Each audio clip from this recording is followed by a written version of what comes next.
Hello အားလုံးပဲမင်္ဂလာပါရှင်ဒီနေ့ကထိုင်းနိုင်ငံမှာပြန့်နှံ့နေတဲ့သတင်းတစ်ပုဒ်လေးပြောပြချင်လို့ပေါ့နော်အဲ့ဒါဘာသတင်းလဲဆိုရင်တော့ဒီတရုတ်တရားပေါ့နော်ထိုင်းနိုင်ငံဒီဘန်ကောက်မြို့သူဝနာဘူမိလေစိတ်မှာတောင်းချမ်းသွားတာလေးနည်းနည်းပြောပြချင်လို့ပေါ့နော်သူကဘာလဲဆိုတော့ဘလို့တောင်းချမ်းသွားလဲဆိုတော့သူကဒီနေ့လေစိတ်မှာ passport စကန်ဖတ်ရတယ်ပေါ့နော်တချို့နေရာတွေကဒီလာဝကလူထိုင်ထုပေးတဲ့ stand လေးဒီမျိုးအဝင်တုံးဒါမှမဟုတ်အထွက်တုံးထုပေးတဲ့ဥစ္စာလေးတွေရှိတယ်ပေါ့နော်အခုကကြတော့သူတို့က system မြင့်လာတဲ့အတွက် computer system နဲ့တွားတာပေါ့နော် computer system နဲ့တွားတယ်အစကလေးဒီဗီဒီယိုမှာပါတဲ့အတိုင်းပေါ့နော်ပထမတစ်ချက်ကသူကကိုယ့်ရဲ့ passport origin နဲ့ဖတ်ရတာ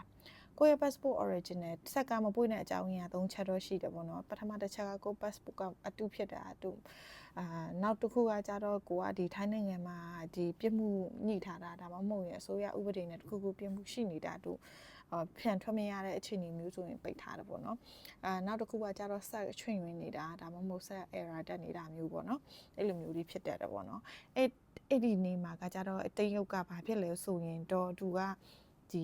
ဆက်ကိုပထမဆက်ကိုသူကစကန်တော့ဖတ်တယ်စကန်တော့ဖတ်တဲ့အချိန်မှာမှသူကပထမဆက်တစ်လုံးနှစ်ခါလောက်ဖတ်လိုက်တော့အဲ့ဆက်ကတကားမပွင့်ဘူးဆိုတော့သူကအဲ့ဒါနဲ့သူအဲ့ကလေးကနောက်တစ်လုံးသူပြောင်းလိုက်ပြီးတော့နောက်တစ်လုံးမှသူဖတ်တယ်သူကလှန်လိုက်လှောလိုက်သူဖတ်သူလုံနေတယ်ပေါ့နော်တကားကနှစ်ထပ်ရှိတယ်ပေါ့နော်ပထမတစ်ထပ်ရယ်ဒုတိယတစ်ထပ်ရယ်နှစ်ထပ်ရှိတယ်ပထမတစ်ဆင့်ကကိုယ့်ရဲ့ passport အရင်ဖတ်ရပြီးတော့ဒုတိယတစ်ဆင့်ကကြတော့ကိုယ့်ရဲ့မျက်နှာရဲ့မျက်လုံးစကန်ရဲ့ကိုဖတ်ရတာပေါ့နော်အဲ့ဒါမှန်တယ်ဆိုရင်တော့စက်ကပွင့်တာဒါပေမဲ့ तू က passport error တက်တာလားစက်က error တက်တာလားမသိပေမဲ့ပေါ့နော်အဲ့ဆက်ကတော့လောကပွင့်မလာ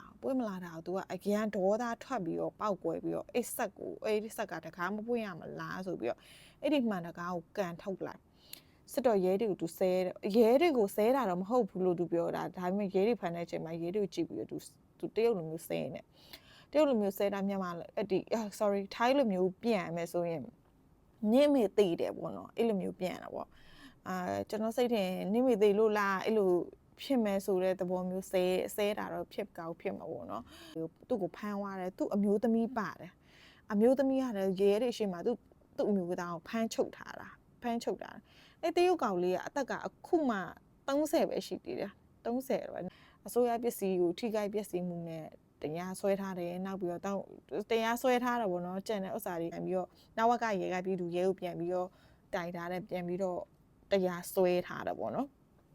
နောက်တစ်ခုကကြတော့အဲ့ဒီဆက်တလုံးရဲ့တန်ဖိုးကပေါ့နော်ဘတ်ငွေ4,8,1500 government tax အစိုးရအကောက်ခွန်မပါသေးဘူးပေါ့နော်ဆက်ရဲ့ပစ္စည်းတန်ဖိုးကြီးပဲပေါ့နော်အဲ့မှာအဲ့လောက်ရှိတယ်လို့ဆိုတောင်းချမ်းတာအတွက်သူညင်ဆိုင်ရတော့မှာပါအခုသူ့ရဲ့ visa တွေကိုလည်းဒီ cancel လုပ်လိုက်ပြီလို့ပြောတယ်အခုသူလောဆယ် yes ကမှရှင်းနေတော့ပေါ့နော်ဘယ်လိုဆက်ဖြစ်မလဲတော့မသိဘူးပေါ့နော်စိတ်ရှိမထားဘူးပေါ့နော်အဲ့ဒါကြောင့်မို့တခုခုဆိုရင်တာဝန်ရှိသူတွေကိုပဲခေါ်ပြီးတော့ပြလိုက်နော်ကိုယ့်ရဲ့ passport နဲ့ဒီစက်နဲ့မဖတ်ဘူးဆိုတာပဲပြလိုက်ကြံတာနေမလုံရအောင်နော်တတ်တာ